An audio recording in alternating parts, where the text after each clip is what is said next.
Hello, it's Tamara Hunter, and today is day number 117 of 365 days of awesome. Celebrate success through service. And I have a service hero today that I just absolutely adore. That's all there is to it, guys. I adore this guy. His name is Ryan Garey. Ryan, I met a while ago in Phoenix, I think was the very first time I met you. And then I've seen him off and on in Vegas and Phoenix again. And we've been able to have some incredible experiences together. And let me just tell you about this man. He's probably one of the brightest and most intelligent people I know. He knows so much about so much. And he's probably one of the humblest people I know, with a heart as big as all outdoors. I just absolutely think the world of him, and I think you guys got that idea by now. So welcome, Ryan, Service Hero Ryan. Thank you so much, Tamara. You make me blush. Well, you know how I feel. We've had some really wonderful experiences together, and the very first time I met you, it was actually the very first summit I ever went to, and it was to honor Sherry Watson at the Spirit Summit in Phoenix. And I remember your little interchange with David T. Fagan. And he almost called you out. Yeah, we got a fun relationship.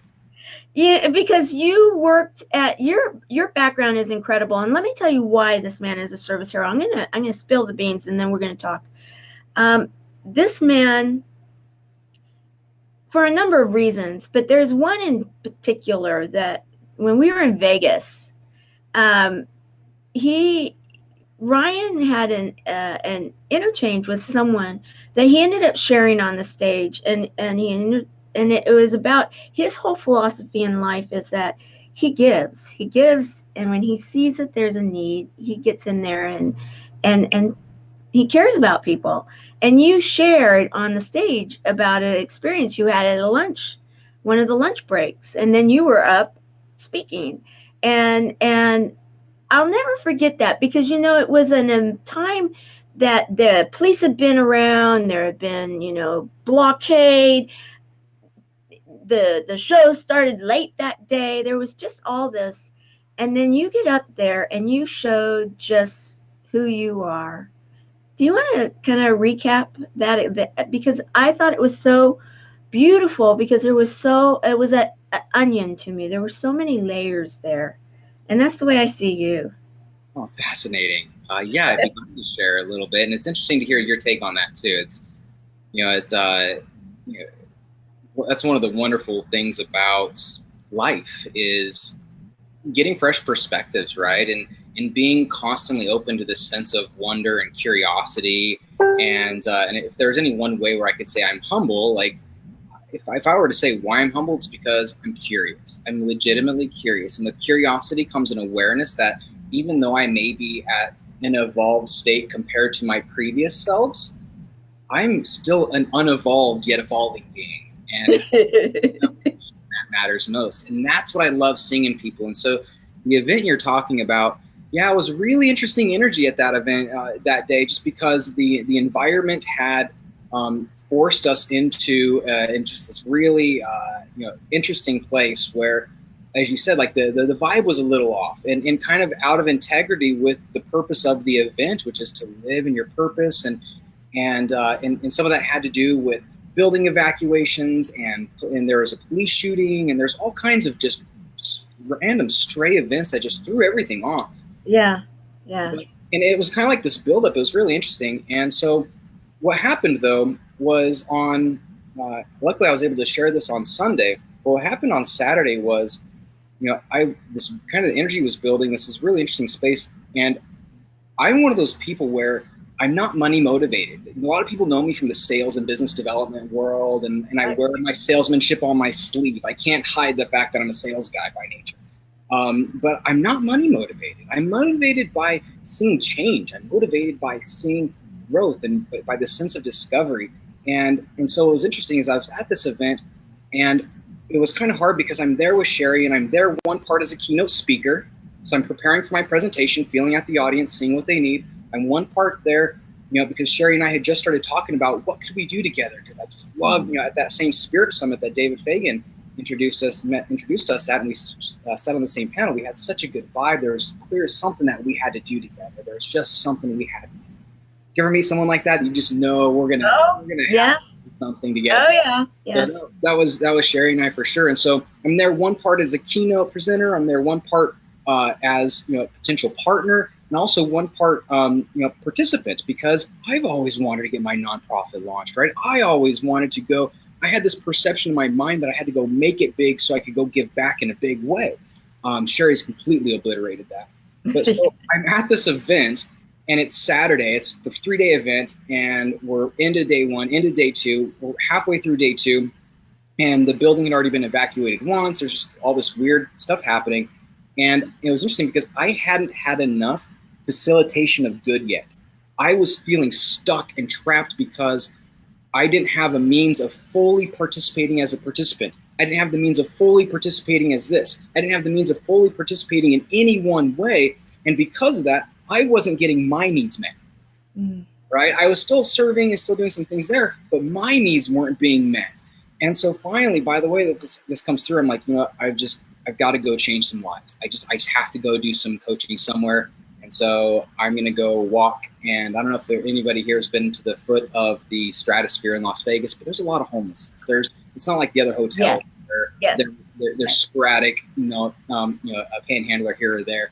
But it is just omnipresent at the foot of the Stratosphere. And so I got to go out. I was able to have a couple conversations. I just walked over to Carl's Jr. And I'm trying to get my mind right. And I set this intention as I'm going that I'm going to go change a life. I don't know who, I don't know how, I don't know where. It doesn't matter. Mechanics don't matter in the moment. What matters is that I am aware. I applied my process of looking back, pulling out insights, looking at potential futures, and now setting intentions. That's exactly what I did. That's what I coached to. And so as I'm going out, I end up grabbing a bite to eat at Carl's Jr.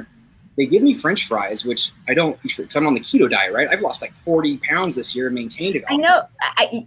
You look amazing, by the way. Yes. The boyish charm is coming out there. I feel great too. We'll definitely circle back onto the conversation of the keto diet and, after this, my autoimmune disease that I've overcome with it, and just all the changes that have taken place for me this year.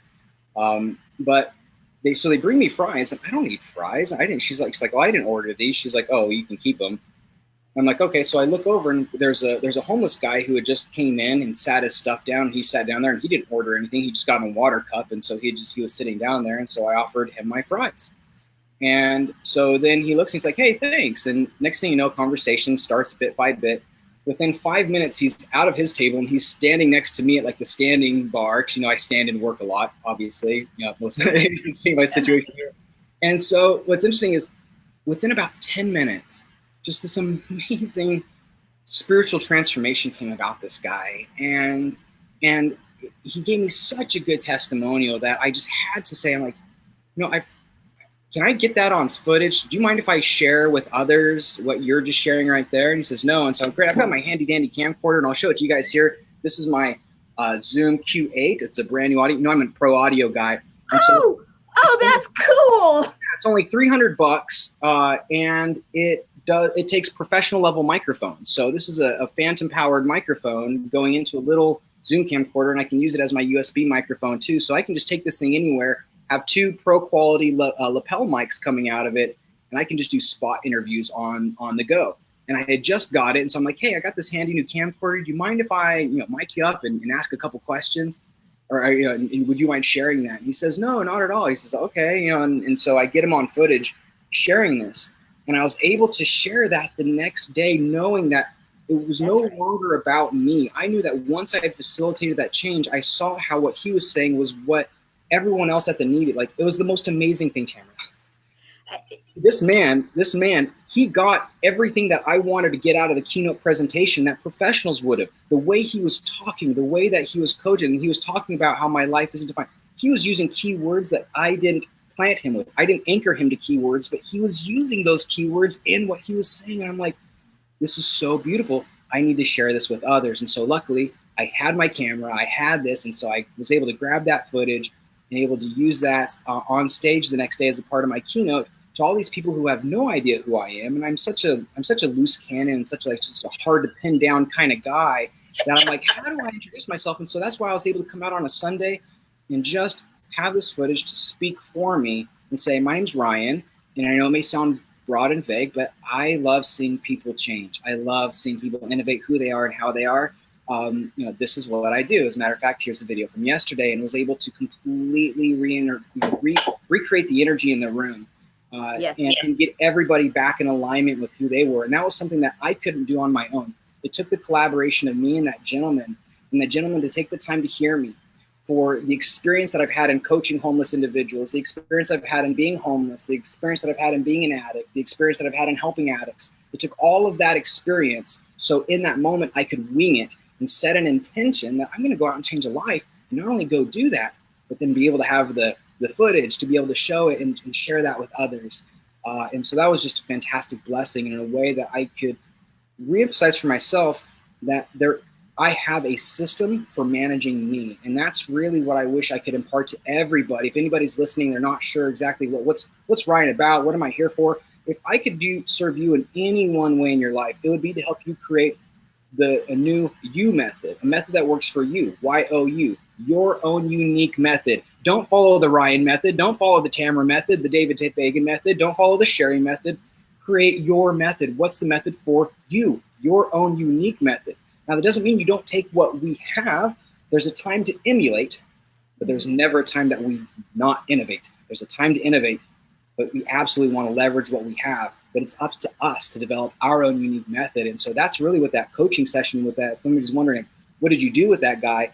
I empowered him to create his own method for him to live a life that he wants to live, regardless if that means getting out of homelessness or not, because in his world, homelessness isn't even the problem. That's not the problem. There's all kinds of other things. And so helping him get focused on creating a method, his own method for helping him. And in turn, by the end of the conversation, it was about him helping other people out of homelessness and being an ally to people there. So even if you don't want to get out, you can be that guy to make a difference in the lives of other people that are out there. So create your method for helping them, and then just, who knows, maybe someday you yourself might actually want to not be homeless anymore. That might be something that might be in what your wheelhouse, what you want. But that doesn't stop you from being an ally to everyone else around you. And I love that. I want to talk about the ally, because you were talking about you have your own coaching. It's hitting goals, right? Hitting goals, yeah. That is your brand. And you help people to do exactly that, as you were just sharing. But you are also, one of the things that you were telling me is that when you met Sherry, of course you were just sharing that you wanted to work with her, and you have been wanting to have your own nonprofit. And you then just even used a little of the verbiage that you're calling your nonprofit ally.org. There you go. Ally.org.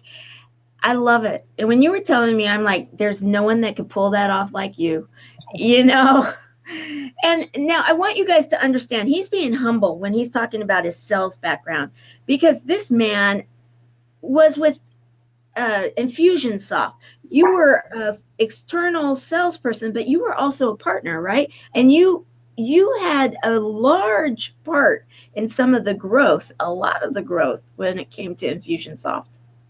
Yeah, I was very lucky to get in at the right time with the right mindset for a product that, just for whatever reason, marketing automation is this big, heady subject for a lot of people.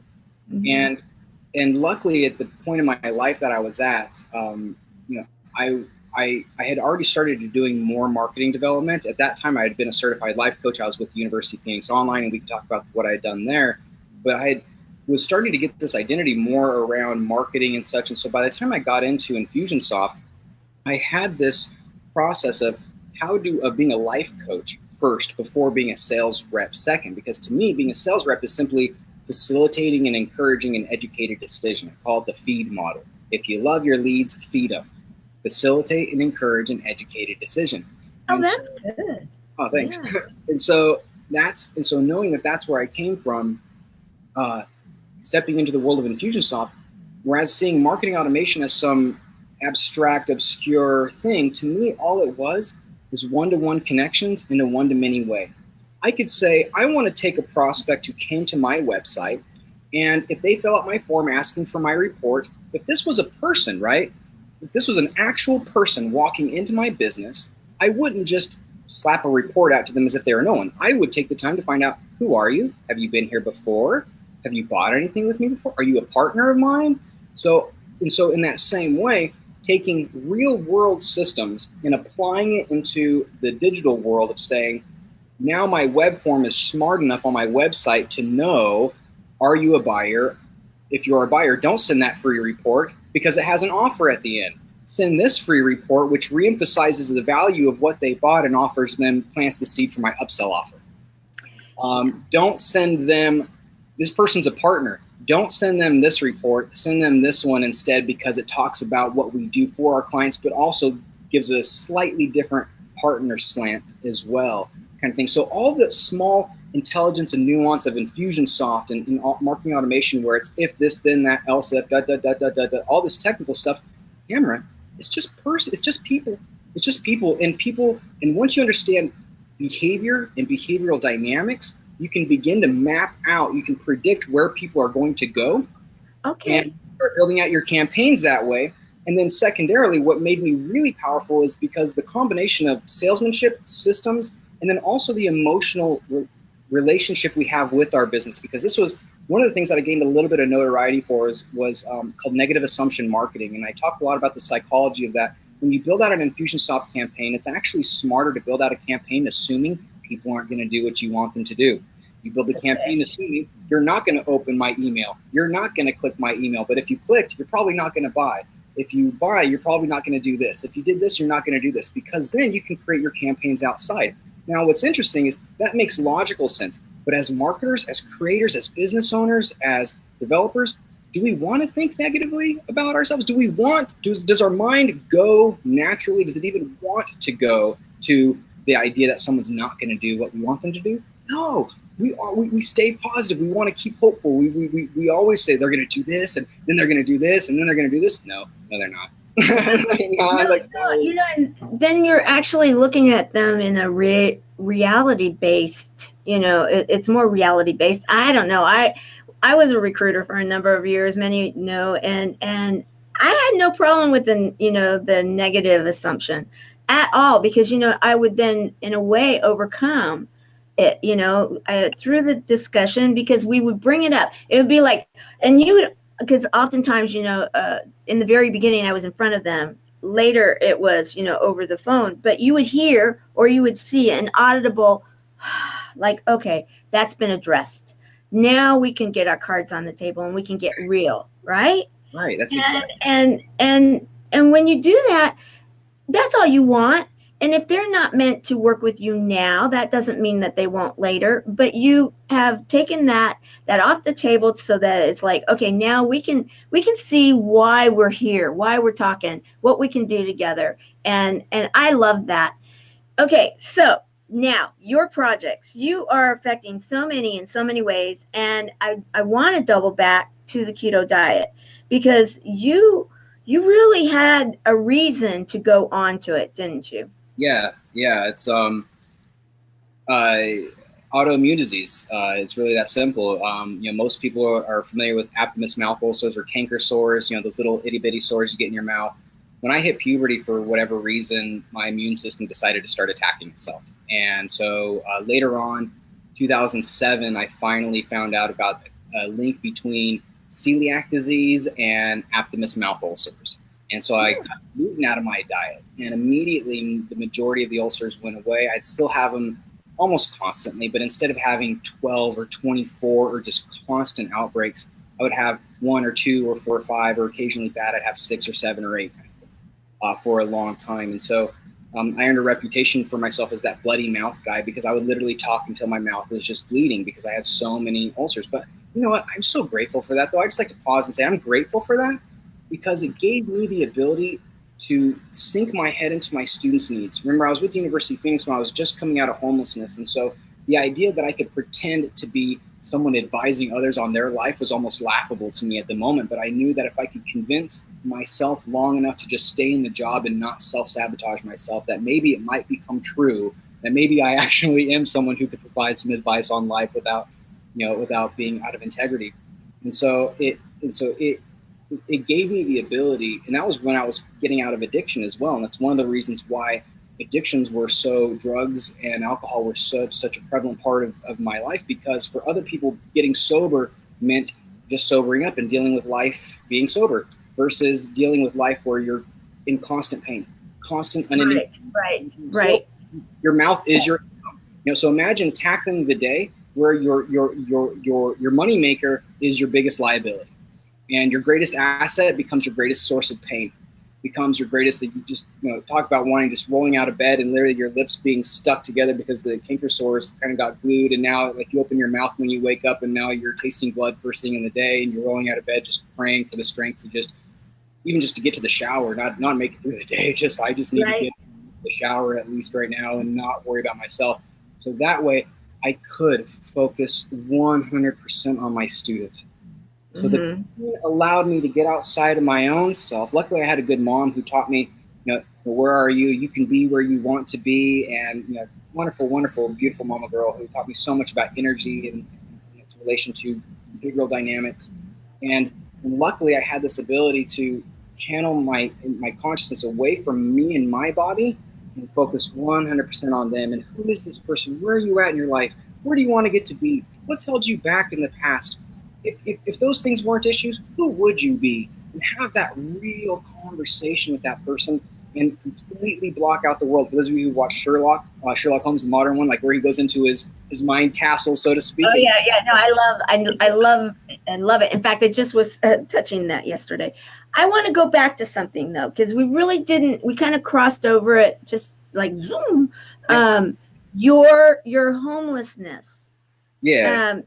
I think that right there, you being open about that. There's so many people like the gentleman in Vegas that, sometimes it's a choice, sometimes it's not a choice, sometimes it's a situation, and many people, it's becoming so rampant. It's an epidemic now. Can you talk a little bit about that and how you got to a point where you got out of it? Yeah, absolutely. Well, in some ways, it kind of closes the loop on the keto diet, because the keto thing came up because I read about it being an anti-inflammation diet, and inflammation is my enemy. And so, same way I got out of homelessness was the same way that it was the same technique that I used in getting successfully into ketosis and staying in ketosis, which is exercising the no muscle.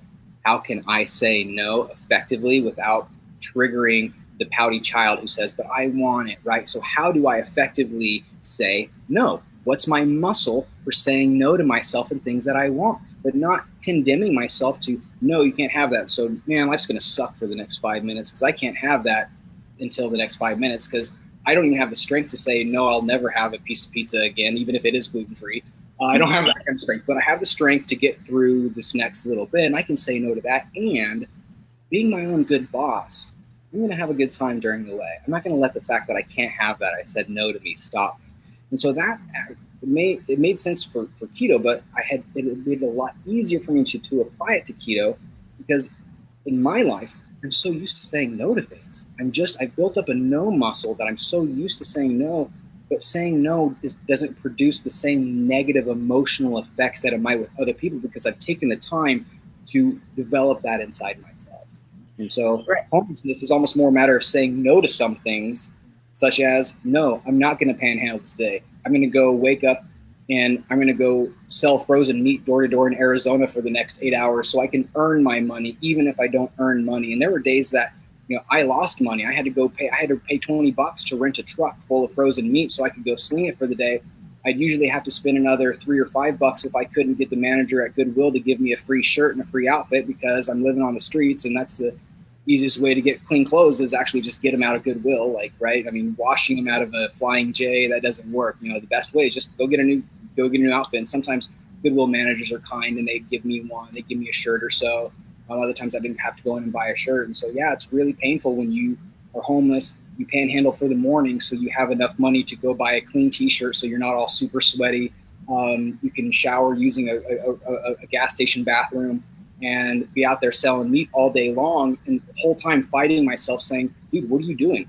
Just go hang out, play your didgeridoo, panhandle, get some money, and stay drunk all day. What are you doing all this for? What is all this effort for? I'm just saying, no, I'm going to do this. No, I'm going to do this. And instead of waiting for the ultimate outcome to come, I'm going to pull experience out of every single door, every interaction, every little thing, any positive little thing that I can use to reframe my reality and see myself in even just a slightly different, better way. I'm going to use it. And so door by door by door by door by door, exercising that no muscle, that no, I'm not going to choose the easier path, because life gets harder when you live it the easy way, but it gets easier when you live it the hard way. Isn't that the truth? Very well said. And now you have a pretty darn good life, don't you? Oh my goodness, I'm so blessed.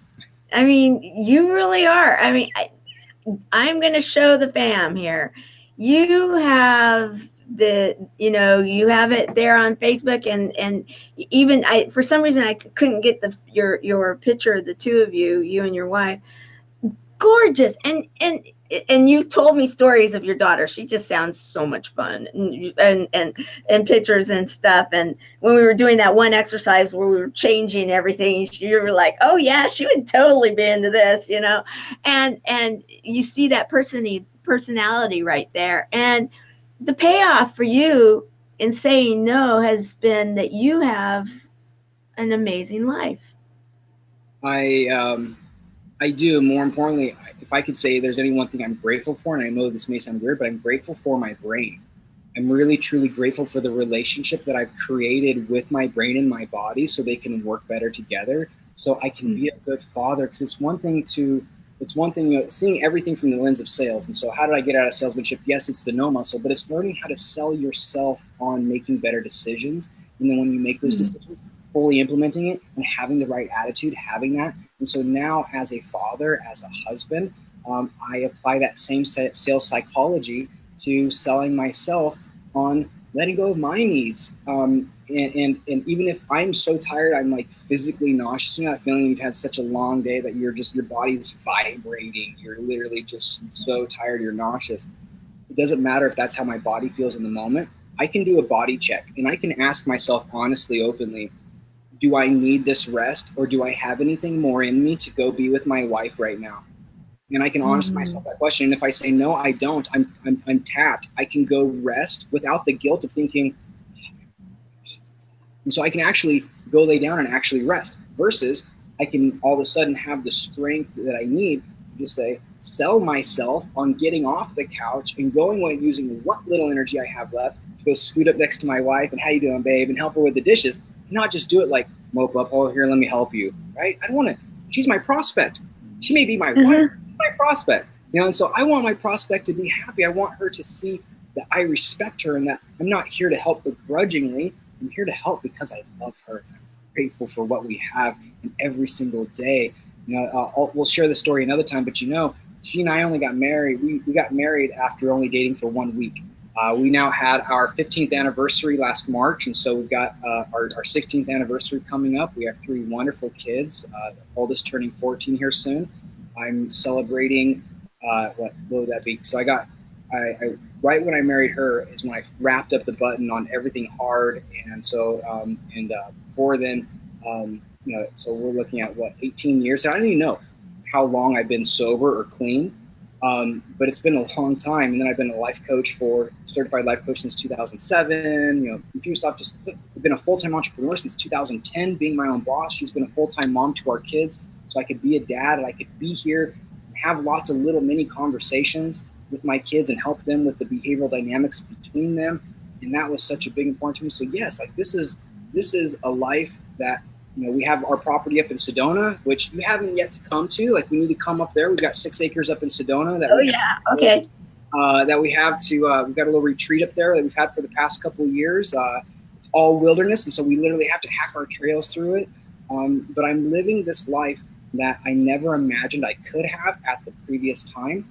And most importantly, I'm grateful because I'm not in a place where I can lose anything. So that's when I said, when I feel as though I'd like to give gratitude, I'm most thankful for my brain. It's because I have nothing to lose here, because I have no fear that of our relationship ending. I have no fear of my kids turning teenagers. I am consciously aware of challenges and things that could come between us, but there's no fear. There's constant growth. There's constant communication. We're constantly growing together. And I know in the long run that this is really what it comes down to. Is when I was homeless, one of the things that I sold myself on was that I knew that I would become the kind of guy that it didn't matter if I ended up homeless again, that you could take me. I heard someone say at one point a while back that you could take me shirtless and drop me off on any street corner in America, and I'm going to be making good money within the next 24 hours. And it boggled my mind at the time. And so that's when I made that determination. I am not going, I'm going to say no to the panhandle. I'm going to say no to the easy way, because I'm going to do this hard thing, because I'm going to become the kind of guy that no matter what, even if my business collapses, even if strange things happen, life events happen, catastrophic events happen, I know how I will be, what kind of person I am, the character, the skills, the talents, the experience, the expertise. That, no one can take that from me. So that foundation. Exactly. And I'm glad that you made that point so solid, because, you know, in introducing you, I see that you have this amazing brain, and you're tied into it because you are a heart-centered person, but you have this awareness that is ever so, many people are looking for that. And I want to end, kind of like wrap this all up, because I know you've got some other things that you need to do, but you have teamed with, and you are starting your nonprofit, and then you're helping to coach with, and you had mentioned that you wanted to find a way to work with my senior advisor, Sherry Watson, and now you're working with the Power of Purpose in kind of like a program, right? Yeah, we partnered up to launch a new offering, a new package, effectively, if you will, a new service offering for the Power of Purpose called the Social Impact Accelerator. Startups and all that. I realized, I'm like, wow, there's a wonderful ability to just, what she's really doing is accelerating people's ability to do the things they knew they always wanted to do. So the word accelerator was just bouncing around, like accelerate, acceleration, accelerating. All of that was just bouncing around. And so I had to answer the question, like, what do I want from this in some ways? So instead of partnering with Sherry from the standpoint of what's a good product, what's a good market, what's this, like seeing myself as the target demographic and saying, what do I want?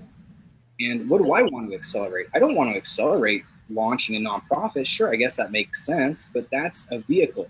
I want to accelerate my ability to make a strong social impact. I want to move the needle on the neurological evolution of humanity. There is no reason why we can't all be operating at a much higher level today. There's nothing stopping us. And so that do you see the difference in my body language even once I start getting into it? Oh yeah, I'm feeling it, and I'm feeling the energy too. You know, I am. Absolutely. So that was the genesis. So what it ended up taking shape to be is a 3-month program where I have, because I don't have a lot of experience in nonprofits. Sherry is very busy with some amazing projects that she has going on, but also making time for her direct mentors, people that she's mentoring, like yourself. So she's got a full plate mentoring some high-level people in a big way, and so she doesn't have a lot of time. And so we have another co-host called Tia Ross, named Tia Ross, and she's an amazing individual with a lot of experience in nonprofits as well. And so it's a combination of Sherry's training, Tia doing some one-on-one mentoring with people, along with me mentoring them and coaching them along the way on the mindset, the motivation. And at the end of the day, I actually provided for the first group, and I don't think I'm gonna be able to do this for every group, but for this next small group of people coming in, I'm offering a bonus 4th month where what I'm doing is, I haven't even told them this technically, so so what we're doing during that 4th month is we are going to be taking, I'm coaching them all through this process of systems thinking and how to simple, easy ways of pulling more experience and expertise out of daily life and bit by bit working with them. So by the time that we wrap up these 3 months, we're going to have a lot of clandestine knowledge, notes, PowerPoints, documents, lots of videos, lots of things necessary to do an actual documentary. So if they could see me in any one way, yes, I'm your motivator, I'm your mindset coach, I'm providing some strategic consulting on naming and branding and bringing some of my business expertise in to do what I can. But at the end of the day, my function is to be there to coach them on creating a documentary of their journey and the launch of their nonprofit. So really what I'm here to do is inspire people to do documentary worthy work. I love it. Know that you're going to get it. Know you're going to. Love it. I love it. So I know we need to get going, and so that you we do. And actually, my wife gave me my wife gave me the signal, so I got an extra 10 minutes before we got to head out here. Oh, we've got a little extra time. Well, you know, I'm thrilled that we do, because you know what, I want to be able to do this. I want you to be able to tell people, like, if you were to say, okay, I am here for you. You've already shared so much, but if they were to say, okay, Ryan, what can we do for you? You know, because you're already giving. I'd love to know what that answer would be, because you know, you are one of the more humble people I know, and you have so much going on, but there's got to be something. You're starting a new nonprofit. You're doing new programs. You're giving so much of yourself. If there was something, what would that be? That's a good question. You know, and well, first off, I'll answer that in a way that nobody can help with, but is an open declaration that I am working on receiving help.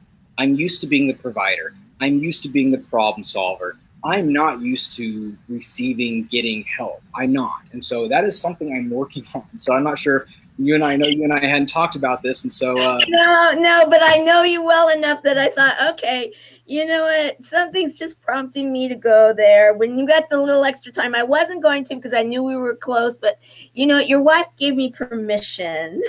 You know, the biggest thing you could do is, someone like me, I am such a creative person. What I've done over the years is I've created in my mind a mental model of how the world operates. And so when I talk to somebody, I can, or when I'm scheming, and or Sherry says scheming and dreaming. Yeah. The world's going off in my mind and such, but I'm still only limited. No view is wider than the eye, I guess is the way I could put it. And ultimately, as good as I've become, I've really trained my brain to get objective, to step outside of myself, to look outside myself, and then re-objectively look at the circumstance. I've trained my brain to do that a lot, but at the end of the day, we all have our limitations. And so if there's a way that everyone could serve me, feedback, literally just a quick email, send me a quick little video of saying, hey, Ryan, I just saw this. I was on your video. I saw this. I was inspired. Just send that feedback back, because what that gives me is a lens on me that I can't see. Because part of, you know, we talked about nonprofits, and, you know, and one of the missions of my nonprofit, one of the outcomes of it, as you know, as I talked about before at the event, was a program for mental health for entrepreneurs. You know, people who are high-performing individuals, because there's a difference when someone is struggling from mental health, not because they don't have basic coping issues, but because they are just full tilt. They are pushed to the max, and that's a totally different mental health conversation. Right. And generally, as entrepreneurs, we need to present our best face forward, right? So any vulnerability, no, that's not good. So we culturally don't have an environment where it's safe to have that dialogue or to discuss that. And if I could do anything, I'd like to broach that. And so your feedback means a lot to me, because I've struggled with mental health issues my entire life. And I've now been 10 years, it was 2007 that I've been med-free. So I've been medication-free for more than 10 years. What they had diagnosed as being bipolar with PTSD. I'm not bipolar. We're all bipolar. We all go up. We all go down. Some of us are just more intense and not in control. The difference is, what all mental health disorders come from is not having a relationship between your own brain, not being able to understand the brainwave patterns that are going on, understand your own physiology, and work with them to create the effect that you want to create. So mental health is literally the challenge of mental health is that we lose control. We're not in control. We don't have any pathway out. I feel this way. I'm stuck. I can't get out of this. Those are the challenges that we have. And so for me, even to this day, I am still working on my fear scripts. I'm still working on and undoing things from when I was younger, and I'm not good enough, and all these things that people look. I'm not going to stand up here and tell anybody from stage that I ever struggle, that I ever doubt myself, that I ever do this. What I can tell you is that I functionally turn those negative emotions, they're not negative, they're just emotions, I turn those into my benefit. That works for me. If I'm concerned about it, then what is there looking at? I'm going to look at the ugly things that the normal person might not want to look at because it reveals deeper flaws. Nope, I'm going to look straight at it. And so I'm going to leverage that. And so by getting feedback, even if it's just a simple email, hey, Ryan, you did this. I love this. Ryan, I read your website. Go to ally.org. Read what the site's about. Read what I'm about. I'm just in the forming phases of this. This is all going to change. But if you could just read what that's about, if you could just, watch this video, give me some feedback, because that gives me, even when I'm in my lower states, it doesn't matter if I'm in my lower state, if I'm in my higher state, it doesn't matter what state I'm in or how good or bad of a day I'm having. Hearing someone else's words of what I've done for them, mm-hmm. That's it. Yeah, that's the payoff. That is. I love it. Okay, so when we are done, if you can, in the comments, put your email address, put the web address, yep. And any other comments that any other way that they could get a hold of you.